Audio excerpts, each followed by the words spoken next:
दोस्तों, आज का वीडियो कोई एकेडमिक वीडियो नहीं है या कोई एजुकेशनल वीडियो नहीं है। आज एक भारत के नागरिक होने के नाते ये मेरा फर्ज बनता है कि मैं आप लोगों के बीच में इस तरह की बातें लेकर जाऊं जो सरकार की तरफ से हमारी अपनी सेहत की हिफाजत, हमारे अपनों की सेहत के हिफाजत की लिए कही जा रही हैं। तो आज हम बात करेंगे लॉकडाउन पर कि लॉकडाउन क्या होता है और कब इसे लगाया जाता है या नाफिज किया जाता है। आप सबसे गुजारिश है कि आप अपनी जिम्मेदारी को समझिए इससे पहले कि बहुत देर हो जाए। सरकारें जो भी कह रही हैं, जो भी आपको आदेश दिए जा रहे हैं या इंस्ट्रक्शंस दिए जा रहे हैं डॉक्टर्स की जानिब से, बराए मेहरबानी उसको आप फॉलो करें और अपने घर वालों को और आस पड़ोस के लोगों को भी वो बातें बताएं ताकि वो बतौर एक जिम्मेदार शहरी अपनी वो जिम्मेदारियां, अपने वो कर्तव्य निभाएं जो हम लोग नहीं निभा रहे हैं और जो हमारा इस वक्त का सबसे बड़ा तकाजा हमारी सेहत के लिए है। ये जो आंकड़े हैं ये अभी मैंने इंटरनेट से लिए हैं और WHO के जो अपनी वेबसाइट है वहां पर ये दिए हुए हैं कि कोरोना वायरस केसेस हैं दुनिया में बहुत ज्यादा बढ़ चुके हैं। 4,71,468 लोग हैं जो कोरोना वायरस से पीड़ित हैं और उसमें से तकरीबन, बहुत ही अफसोस की बात है कि 21,295 मौतें हो चुकी हैं। अच्छी बात यह है कि अच्छे खासे लोग उससे रिकवर भी हो गए हैं, अच्छे भी हो गए हैं और जो लोग रिकवर हुए हैं उनकी तादाद 1,14,642 है। हिंदुस्तान में भी तेजी से ये महामारी या वबा फैलती जा रही है।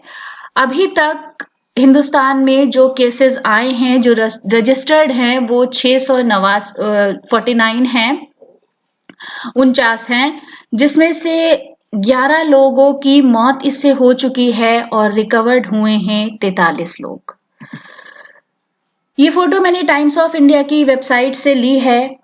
जैसा कि हम सब जानते हैं कि कोरोना वायरस की शुरुआत चीन से हुई और धीरे धीरे इसने पूरी दुनिया को अपनी चपेट में ले लिया।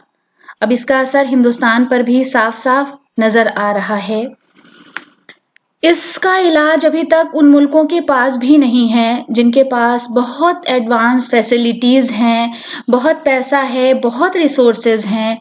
अमेरिका, इटली, स्पेन, चीन जैसे मुल्क जिनके पास इतने रिसोर्सेज हैं, इतना पैसा है, इतना स्ट्रांग उनके पास इंफ्रास्ट्रक्चर है कि हम लोग सोच नहीं सकते, जिनकी मेडिकल फैसिलिटीज दुनिया की बेहतरीन फैसिलिटीज में गिनी जाती हैं, वो भी नहीं है। उन तमाम शहरों ने भी, उन तमाम ममालिक ने भी ये फैसला किया है कि वो लॉकडाउन करेंगे। और लॉकडाउन का मतलब क्या है? इसका मतलब ये होता है कि देश में एक, जब डिजास्टर एक्ट इस वक्त भारत में लागू है, तो लॉकडाउन एक ऐसा निजाम है जो किसी भी डिजास्टर, आपदा या मुसीबत या एपिडेमिक के होने पर सरकार की तरफ से लागू किया जाता है और इसमें लोगों को घरों से निकलने की इजाजत नहीं होती है। बस निहायत जरूरी सामान, राशन, दवा, दूध लेने के लिए ही आप निकल सकते हैं। अगर मैं सीधे सीधे आपसे कहूं तो इसका मतलब है तालाबंदी। यानी तालाबंदी, ऐसी तालाबंदी कि हम अपने घरों में रहें, बाहर ना निकलें। अगर हमें किसी भी चीज की कोई परेशानी है तो हम पुलिस को, डिस्ट्रिक्ट कलेक्टर वगैरह को फोन करके बता सकते हैं। और लॉकडाउन करने की हिंदुस्तान में सबसे बड़ी वजह ये हुई है, बल्कि अगर हम हिंदुस्तान के अलावा और दूसरे ममालिक की बात करें तो आज तकरीबन तमाम ममालिक लॉकडाउन ही कर रहे हैं। और अच्छी बात ये है कि सरकार की तरफ से हमें बार-बार ये उम्मीद दी जा रही है और ये अच्छी भी बात है और ये सच भी है कि जो भी हमारी बुनियादी ज़रूरियात का सामान है, चाहे वो राशन हो, सब्ज़ी हो या दूध हो, इस तरह की तमाम चीज़ें हमें मुहैया करवाई जा रही हैं, दुकानें खुल रही हैं, मगर फिर भी हम लोग बाहर जा रहे हैं, सिर्फ़ ये देखने के लिए कि बाहर का माहौल कैसा है। ये किसी के फ़ायदे के लिए नहीं है, ये आपकी अपनी सेहत और आपके अपनों की सेहत के लिए सरकार ने ये कदम उठाया है। हिंदुस्तान में कोरोना वायरस की वजह से जो लॉकडाउन किया गया है, उसके पीछे सरकार का सबसे बड़ा मकसद ये है कि जैसा कि आप सब देख रहे हैं, बहुत बात हो रही है मीडिया में, हर जगह कि कोरोना वायरस अभी हिंदुस्तान में दूसरी स्टेज पर है। और जैसे ही ये तीसरी स्टेज पर जाएगा, जो गालिबन 2-3 दिन में चला जाएगा, वहां से ये कम्युनिटी को इन्फेक्ट करना शुरू करेगा और फिर तादाद इतनी हो जाती है कि जहां पर अमेरिका और इटली जैसे मुल्क भी हार जाते हैं। याद रखिए कि जो भी डॉक्टर आपको सलाह दे रहे हैं टीवी पर या अखबारों में या एडवर्टाइजमेंट के थ्रू या जो भी सरकार कह रही है, इस बीच वजीर आजम आपके साथ 2 बार नेशन को एड्रेस कर चुके हैं, 2 बार राष्ट्र को संबोधित कर चुके हैं और बार-बार वो भी यही हाथ जोड़कर गुजारिश कर रहे हैं कि आप लोग अपने-अपने घरों में रहिए। तो सरकार की तरफ से जो भी आपको निर्देश दिए जा रहे हैं, उसको अगर आप मानते हैं, तो ये आपके लिए अच्छा होगा, आपके परिवार के लिए अच्छा होगा और मुल्क के लिए भी अच्छा होगा। क्योंकि अगर इस महामारी या वबा की चपेट में हिंदुस्तान आ गया, तो मुश्किलें बेहद बढ़ जाएंगी। क्योंकि अभी हमारे मुल्क में इतनी बड़ी वबा को हैंडल करने के लिए हम लोग तैयार नहीं हैं। इस पोजीशन में नहीं हैं कि हम उसे जल्दी से जल्दी कंट्रोल कर लेंगे। दूसरे मुल्कों से हम सीख लेकर ऐसे काम ना करें जिससे हमें जान या माल का नुकसान पहुंचे। हमें खुद आगे बढ़कर इस मुहिम को जारी रखने का एक हिस्सा बनना है और उसके लिए हमें सरकार की कही हुई बातों को अच्छी तरह से सुनना है, समझना है और उस लॉकडाउन को फॉलो करना है। लॉकडाउन के दरमियान आप कहाँ जा सकते हैं? आप राशन लेने जा सकते हैं, दवाइयां लेने जा सकते हैं, दूध लेने जा सकते हैं और जब भी निकलें घर से, जो भी आपको इंस्ट्रक्शन दिए गए हैं, मास्क पहन के, अगर आप गाड़ी चला रहे हैं तो बाइक में एक ही हो कोई और अकेले ही निकलें, कोई घर का एक ही फर्द जाए लेने के लिए सामान और वापस आकर अपने कपड़े अच्छे से उतार कर धो ले, खुद हाथ पैर धो ले, मुंह धो ले। तो ये तमाम चीजें आपके लिए सब खुली रखी हुई हैं सरकार ने कि आप जा सकते हैं। अब ये है कि गाड़ियां जो सड़कों पर निकल सकती हैं वो डॉक्टर्स की होंगी, कोई भी मेडिकल स्टाफ हो, नर्स हो, पैरामेडिकल स्टाफ हो या हॉस्पिटल स्टाफ हो या फिर वो मीडिया हो, इस तरह के लोगों की गाड़ियां सड़कों पर इस वक्त लॉकडाउन के दरमियान जा सकती हैं, उसके अलावा नहीं। अब आपको क्या एहतियात करनी है, कहाँ नहीं जाना है, ये आप देख लीजिए कि कहाँ जाने की इजाजत हम लोगों को नहीं है। वो है पब्लिक प्लेसेस जैसे mall, cinema hall, gym, spa, sports club, restaurant, shops. तो ये सब अभी फिलहाल तो सब बंद हैं, लेकिन जिस दिन भी लॉकडाउन खत्म होगा, इसका ये मतलब नहीं होगा कि हम सड़कों पर निकल जाएं और उसे सेलिब्रेट करने लगे, क्योंकि इसका इलाज सिर्फ बचाव है। ऐसा WHO वर्ल्ड हेल्थ ऑर्गेनाइजेशन बार बार कह रहा है कि जितना हम बच सकते हैं वही सबसे अच्छा इलाज है। अभी तक इसकी कोई दवा, किसी तरह का कोई इंजेक्शन नहीं बना है जो हमें फायदा पहुंचा दे या ठीक कर दे। तो सरकार ने इस वक्त जो ये फैसला लिया है वो हम सब के हक में सबसे बेहतर फैसला है और इससे बेहतर फैसला नहीं हो सकता। उसके बाद एजुकेशनल इंस्टीट्यूशंस हैं, ट्रेनिंग सेंटर्स हैं, कोचिंग इंस्टीट्यूशंस, ये सब बंद हैं। फिर उसके बाद हम बात करते हैं रिलीजियस प्लेसेस या रिलीजियस गैदरिंग की। वहां पर भी जाने के लिए हमें मनाही है। उसके बाद जो social, political, sports, entertainment, academic, cultural program, सांस्कृतिक प्रोग्राम होते रहते हैं, वहां भी हमें नहीं जाना है। उसके बाद अब देख लीजिए कि मुकम्मल बंद कहां-कहां है इस वक्त हिंदुस्तान में। होटल्स, इसमें स्टार इसलिए लगा है क्योंकि ऐसे आदेश हैं कि जिन होटल्स में कुछ लोग फंसे हुए हैं या नहीं जा सकते बाहर, दूसरे शहर के रहने वाले हैं, उन होटलों को ये इजाजत है कि वो होटल को खुला रख सकते हैं ताकि जो लोग वहां रह रहे हैं वो रहें। पब्लिक ट्रांसपोर्टेशन, बसेस, हवाई सेवा, रेलगाड़ियां सब बंद हैं, सारी फैक्ट्रीज बंद हैं, सारी वर्कशॉप्स बंद हैं, ऑफिस बंद हैं, जो हफ्तेवार बाजार लगते हैं वो बंद हैं, कमर्शियल और प्राइवेट इंस्टीट्यूशन भी बंद हैं। अब क्या क्या खुला है आपकी सहूलत के लिए? आपकी आसानी के लिए सरकार ने बैंकों को खुला रखा है, इंश्योरेंस ऑफिसेस खुले हैं, एटीएम खुले हैं कि अगर आप चाहें तो आप अपना पैसा निकाल सकते हैं।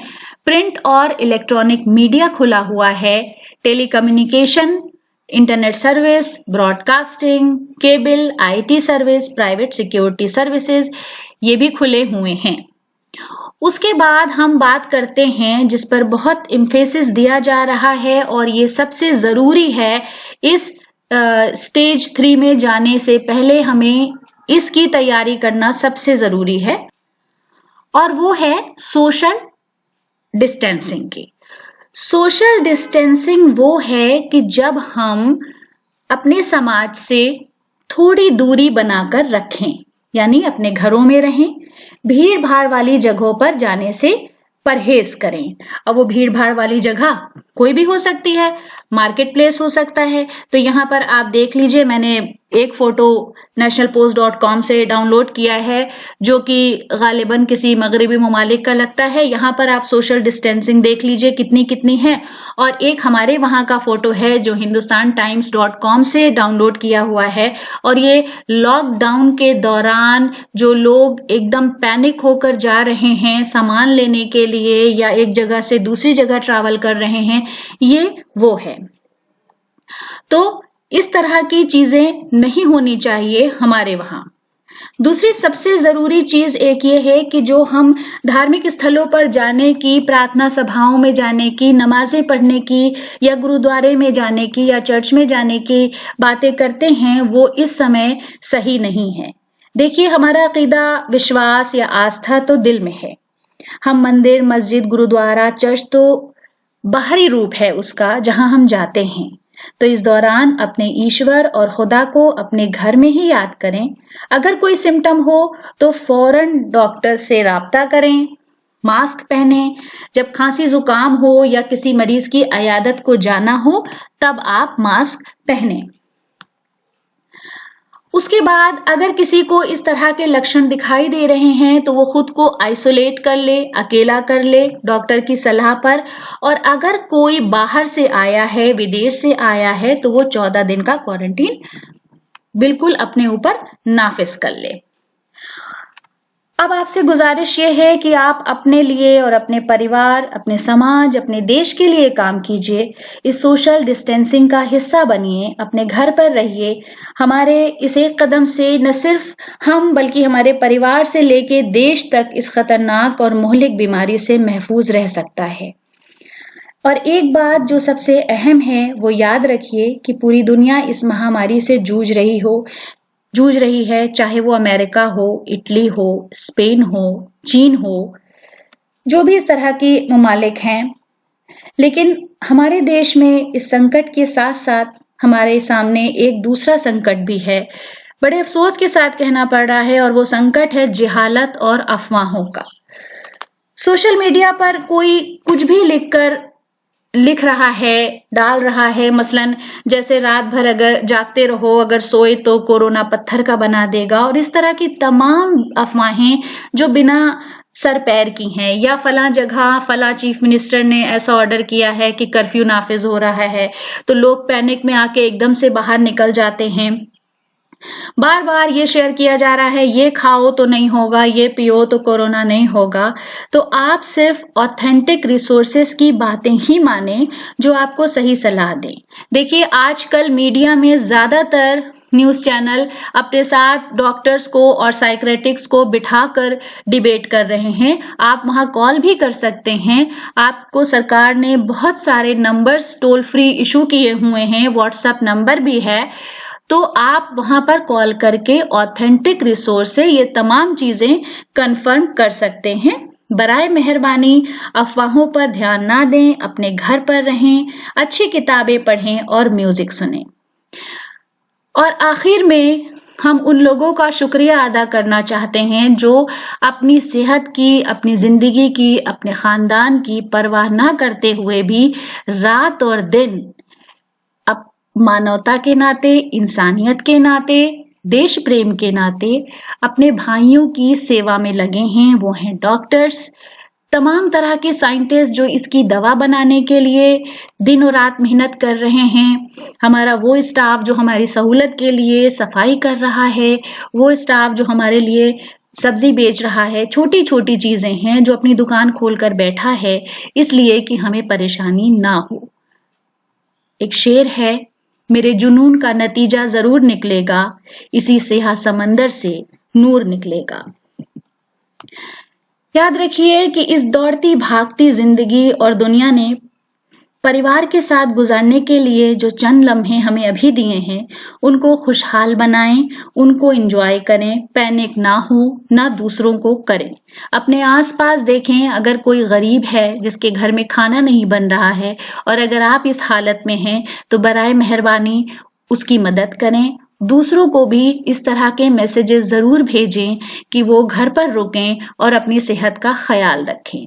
आपकी और आपके अपनों की सेहत हमेशा अच्छी रहे, इसी दुआ के साथ हम ये उम्मीद करते हैं कि आप सब लोग लॉकडाउन का पालन करेंगे। सरकारें जो भी बता रही हैं उसको करना हमारी जिम्मेदारी है, हमारी अपनी सेहत के लिए।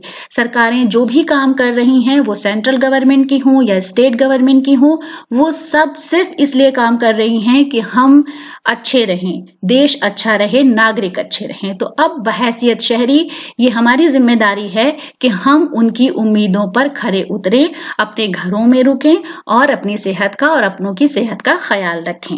वीडियो देखने के लिए बहुत बहुत शुक्रिया।